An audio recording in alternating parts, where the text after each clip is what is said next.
আসসালামু আলাইকুম এভরিওয়ান, কেমন আছেন সবাই? আশা করছি সবাই ভালো আছেন। আলহামদুলিল্লাহ আমরাও ভালো আছি। তো আমি মুন্সিগঞ্জ থেকে মারিয়া হাসান তোহা বলতেছি।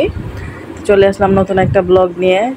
প্রায় অনেক দিন পর আপনাদের সাথে একটু শেয়ার করলাম নিজের লাইফের কিছু অংশ।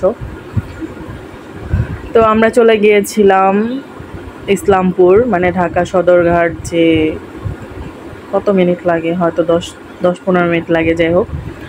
তো ওইখানে গিয়েছিলাম কিছু কাপড় আনতে, 3 পিস গজ কাপড় যেটাই বলেন, বিজনেসের জন্য। তো আমরা লঞ্চে গিয়েছিলাম, গাড়িতে যাই নাই। তো আকাশের অবস্থা প্রায় বাজে বাজে অবস্থা। তো আমরা বাসার দিকে প্রায় মানে মুক্তারপুর ব্রিজের ওইখানে আইসা পড়ছি যখন, তখন আর কি বৃষ্টিটা হয়েছে। তো আমাদের ওরকম ঝামেলায় পড়তে হয় নাই।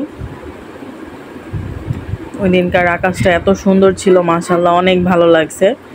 যদি এখন মানে এই বৃষ্টির দিনে যাইতাম, অবস্থা কি হইতো আল্লাহই জানে।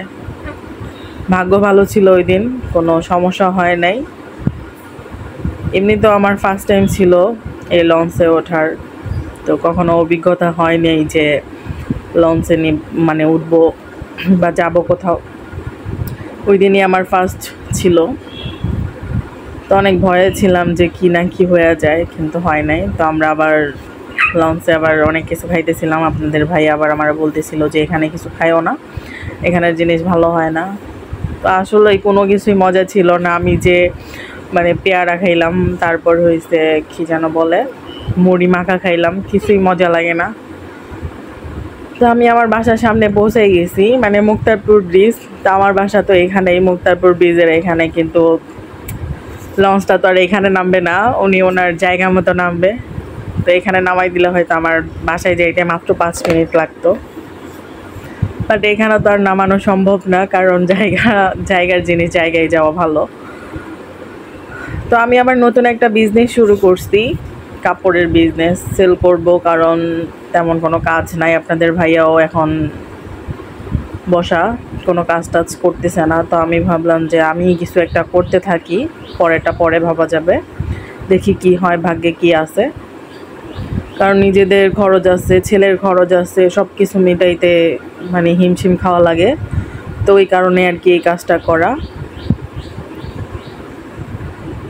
আমি ইউটিউবে অনেক দিন পর, মানে অনেক দিন, প্রায় 1-1.5 মাস হয়ে যায় কোনো ভিডিও আপলোড করি না। তো আজকে একটা ভাবলাম যে আপনাদের সাথে শেয়ার করি। তো বলবেন কেমন হয়েছে।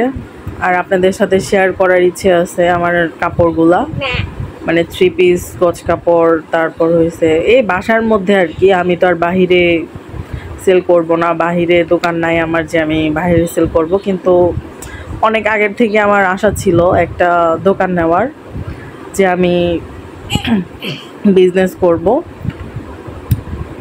জানি না, দেখি কি হয়, আল্লাহ যদি কপালে রাখে। তো আমার ইচ্ছে আছে একটা দোকান নেওয়ার, একটা শোরুম নেওয়ার ইচ্ছে আছে। সবাই দোয়া করবেন। এই গজ কাপড় প্রায় 10টার মতো নিয়ে আসছি, কারণ আরও কিছু নেওয়া বাকি ছিল, কিন্তু টাকায় হচ্ছিল না। তো ওই কারণে আর নেওয়া হয় নাই। কারণ এক কালারের যে গজ কাপড়গুলো আছে ওগুলো একটু বেশি প্রয়োজন হয়, অনেকে পায়জামার জন্য নিয়ে যায়। তো যাই হোক, ইনশাল্লাহ আবার নিয়ে আসবো, কোনো সমস্যা না। প্রায় অনেকগুলা মাল নিয়ে আসছি, অনেকগুলা। গাউসিয়াতেও গিয়েছিলাম, এবার একটু ইসলামপুর থেকে ঘুরে আসলাম, দেখি কোন জায়গায় ভালো হয়। তো আমার নতুন জীবনে নতুন ব্যবসার অভিজ্ঞতা। তো সবাই দোয়া করবেন। তো এ পর্যন্তই, সবাই ভালো থাকবেন। আল্লাহ হাফেজ, আসসালামু আলাইকুম।